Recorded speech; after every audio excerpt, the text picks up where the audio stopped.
Peace God. In this video I'll show you how to install GoZ for Character Creator 4.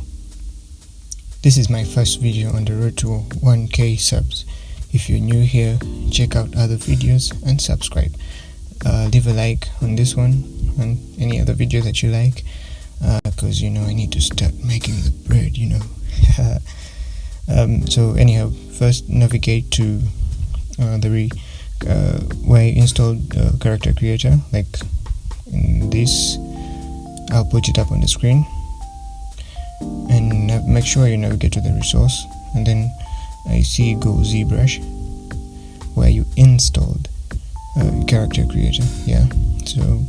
And then the next folder you will need is where there is this. I'll put it up on the screen. You have like 5 seconds to do that. 5, 4, 3, 2, 1. Alright, good.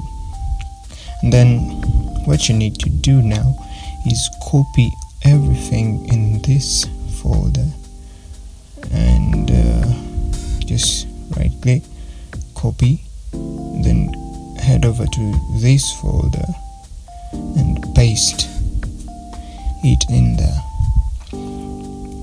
After you've done that, then you have to go into Zbrush. Let me open up Zbrush real quick. I should have done that. Then let's open up Zbrush.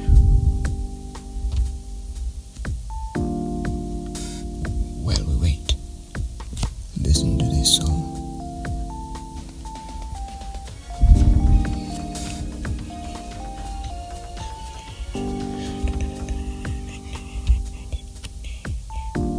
Perfect. So Zbrush opened. So what you're going to do is go to Preferences, then scroll down to GoZ, and initially you will not see this Path to Character Creator. So I don't have. If you just choose any software that maybe you don't have installed, I chose Cinema 4D because I don't have it installed. So I clicked on it and then went to Browse and chose the path where I have Character Creator installed. I think it's not this one. It's this one. Program Files, and then Real Illusion, Character Creator program. I think, I'm not really sure. Here. Then look for the exe, this, and then just click open, and it will work perfectly. So that's it, guys. Please sub. I'm begging you. Please sub. Peace.